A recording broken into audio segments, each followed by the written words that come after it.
This is Boomer Life on CL 650. Welcome back. This is Boomer Life. I'm Joanne Sutton, and today we are talking about Parkinson's and the Parkinson's movement. Right now I'm joined in studio with ParkinsonSociety BC CEO Jean Blake, and also in the studio now is John Hogan. Now, John lives up in the North Shore, and he was 52 years old when he was diagnosed with Parkinson's disease. What began as a slight tremor one morning soon led him to Vancouver General Hospital, and after several days of tests, he received the news. So, John, first, I want to welcome you to the studio today. Well, thanks for having me here. Now I'm going to take you back to that day. First, can I ask you how old you are now? I turned 60 last December. Okay. So, John, take us back to that day at the age of 52 and when you heard that diagnosis and down that path that led you to the hospital. Well, I guess I was initially glad to at least have a diagnosis because they'd been poking around my brain for about 3 months to figure out what the what the issue was. Parkinson's wasn't even on the radar screen. At one point in time, I was being told it might be cerebral vasculitis, which is inflammation of the blood vessels in the brain. They tested me for multiple sclerosis because I also have some. During the workup, they found I have lesions on my brain on both hemispheres, which aren't in the pattern of MS. So anyway, it was with all of this, it's the elimination, basically an elimination process. So at the end of the 3 days, they said, okay, you can leave. We think you have Parkinson's. And by the way, here's a prescription for levodopa carbidopa. And if the tremor goes away, then it's Parkinson's. So you actually felt a sense of relief after being poked and prodded and screened and scanned and talking to doctors that you were happy with the diagnosis. Well, no, I wouldn't say I was happy. At least there's kind of a stake in the ground as to what it was. And of course, everyone knows Michael J. Fox and his Parkinson's. A fellow that my wife worked with was diagnosed in his 50s, and I think she was working with him at the time. And yeah, so it was. It's not something that's in my family. I mean, there's other things floating around my family's gene pool, but not Parkinson's. So yeah, it was a bit of a surprise, but at least there was something to focus on. Exactly. And figure out. Research, educate yourself. So then, what did you do from there? Do you go back and have a chat with your doctor, or do you head down the path of Dr. Google to try to find out some information, or did you contact the Parkinson's Society? What did you do from there? Actually, yeah. One of the first things I did was after the neurologist at Vancouver General, not actually out at the Parkinson's Research Center, said, I'm 95% sure it's Parkinson's. Then they booked me an appointment about 3 months later out at the Parkinson's Research Center at UBC, where I saw Dr. Stossel. But in the interim, I actually started on medication right away, one particular type of medication, and I also got in touch with the Parkinson's Society. And of course, I got on the internet, which can be a good thing, can be a dangerous thing. And you said when you go to see your neurologist, you're armed with some of that internet information. Yeah, that's right. I actually like to say I'm packing my internet medical degree in my wallet. Tell me a little bit how you've seen the disease progress in this last, I guess, 8 years. Okay. I guess the best way to describe it, I have what's called tremor predominant idiopathic Parkinson's. Idiopathic meaning no known cause. Tremor predominant means it started in my left hand, is where it kind of resides. Okay. So it tremors, and I started initially on one type of medication, one pill a day. I mean, I was taking vitamins and omega-3 fatty acids and other things like that, and so it was a pretty mild tremor, and this monotherapy was able to handle that for about 2 years. And then in the late fall of 2009, I was working on a project at work which was fairly intense, and I found my keyboarding with my left hand wasn't that great, so I was compensating by reaching over with my right. And at that point in time, I thought, well, maybe I better phone the research center out at UBC, and they said, well, we think it's time for the next medication, which is the standard gold treatment, which is levodopa carbidopa. So that got introduced in the fall of 2009. That's okay. And so that settled the tremor down. I have very little, if any, muscle rigidity. And In any part of your body? Or are you just talking about your my left side? arm, your left no, side? in any part of my body.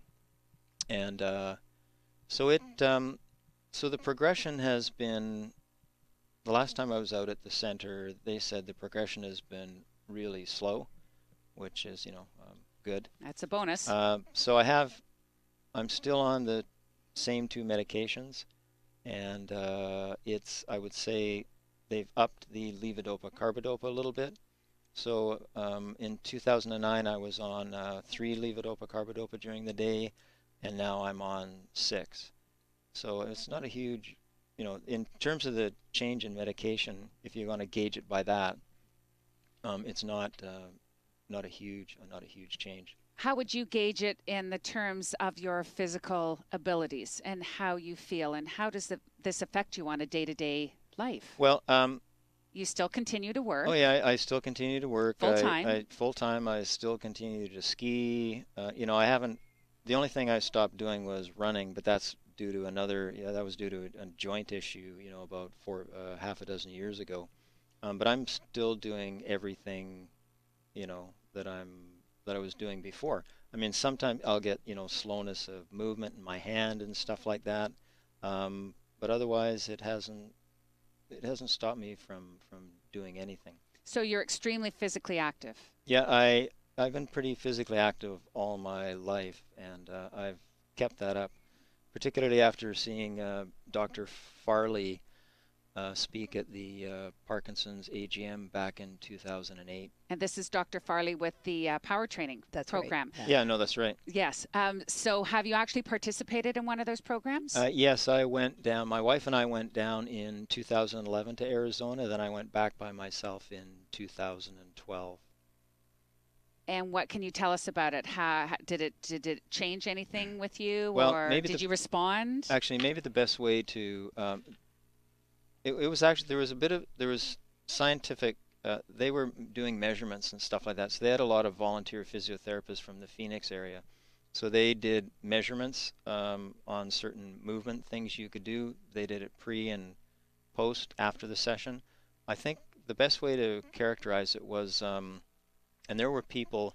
There was a woman there who was 80. So I was potentially the youngest, but there was a woman there who was 80. And my wife characterized it the best way by saying, if I hadn't come down and seen it, I might not have believed it. And just the physical change in people during that 1 week in Arizona. Wow. That's a powerful statement. Mm-hmm. Now, when we were chatting before we started this interview, you actually brought up a funny little story about a conversation that involved exercise, your diagnosis, and your doctor. Oh, okay. Oh, that was the Mount Seymour story? Yes. Okay, yeah. I think it was about 3 years ago, and it was a Sunday, March. Went up to Mount Seymour. There's lots of snow, unlike this year. And so a friend and I headed up there. I took my normal dose of medication at, kind of 8:30 in the morning. We got up to the parking lot at 9 o'clock. We went and did the first pump hike on snowshoes, which is about a 400 or 450 meter elevation change. I realized when we got to the parking lot, I didn't have my medication with me. I'd left it at home. We got up to the top, had lunch. Normally at lunchtime, I'd think, my left hand might start tremoring a little bit. It didn't. Had lunch, finished off, went back down. As we got close to the parking lot, maybe about 200 meters, I started to get a little dystonia in my left foot, which I'll just describe as a sustained muscle contraction in your foot, which causes my arch to really elevate. Like a cramp almost. Yeah, like a cramp. And so I just kind of chugged through it, and it went away. So I actually had medication at roughly 8:30 that morning, and I didn't have any until 4 o'clock in the afternoon. Where normally you would have had some throughout the day. Yeah, I would have had a noontime dose. And also, I mean, there was no definitive research around this, but because you've been so physically active, John, it's also possible that your symptoms were delayed by a number of years. You might have been diagnosed earlier had you not been so physically active. Yeah, that's right. Because I had, I went to and there was no connection at the time, but in the late 90s, my wife noticed when we were sleeping, my legs would twitch. Now, when you go to sleep, your muscles relax, so there is that little twitching that happens. I think everybody experiences that. Yeah, that. that's right. But I'd have occasional leg movements and stuff like that. So I went to my doctor, and they didn't define it as restless leg syndrome, but apparently now I believe there's some bit of a connection between having restless leg syndrome earlier on and the prospect of getting Parkinson's later. I'm not sure the connection is definitive, but there's certainly a lot of scientific research going on to that connection. Just from your example of your hiking story, your snowshoeing story, and the fact that you're very active, exercising frequently, I think you're a great leader and a great example of how the effects of exercise help control some of your symptoms. Are you a strong believer that exercise has really benefited you in this situation of your life? Well, well, most definitely. I think generally it's positive for a whole bunch of reasons, a whole bunch of other medical reasons. Yeah, no, it's just, I think it just has a huge bunch of benefits. You feel better after you exercise. You get the endorphins and whatever else are moving through your system. So you just feel better. And I've actually noticed, even doing treadmill work, that after my exercise in the gym or something like that, if I've had a little bit of a tremor going in later in the day, around 5 o'clock, 6 o'clock for my workout, the tremor after the exercise tends to subside. So it's not all exercise. I think it's a combination of exercise and medication. And positive thinking. Well, I hope so. Yes. What would you say is important for us to know about someone that has Parkinson's disease? It's very individual. Like I don't have any overt symptoms, but I know people who do have overt symptoms, and you see people walking down the street, and I can recognize, and my wife can recognize people who have Parkinson's, and sometimes their arms are moving, and they're walking down the street, maybe they look drunk or something like that. People have had people come up to them and say, are you drunk? Have you been drinking or something like that? When it's actually Parkinson's. So that's I don't know, stage 3 or stage 4 Parkinson's, where the medication you're taking isn't having as much of an impact as it was before. So I think people should be open-minded about what the condition is all about, and be open-minded about utilizing exercise as a form of therapy. Absolutely. If I can just add to that a little bit, is that some people may experience rigidity. At being unable to move rather than the tremor, and so that can be very difficult too, because we hear about people where they all of a sudden can't take a step forward. You're in the middle of a crosswalk, think about that. You're in a chair, you can't get up. Your face actually can start to lose expression. There may be voice and swallow issues. So it's very individual. There, besides the movement issues, a lot of non-motor issues too that various people may experience with this disease. Yeah, occasionally I get constipation. That's a non-motor symptom. Actually, the doctor spoke of that earlier, that was a sign and a symptom that we should be aware of as well. Well, John, I want to say thanks for sharing your story with us today. Oh, you're welcome. Excellent. You're listening to Boomer Life. I'm Joanne Sutton. Today we are talking about Parkinson's and the Parkinson's movement.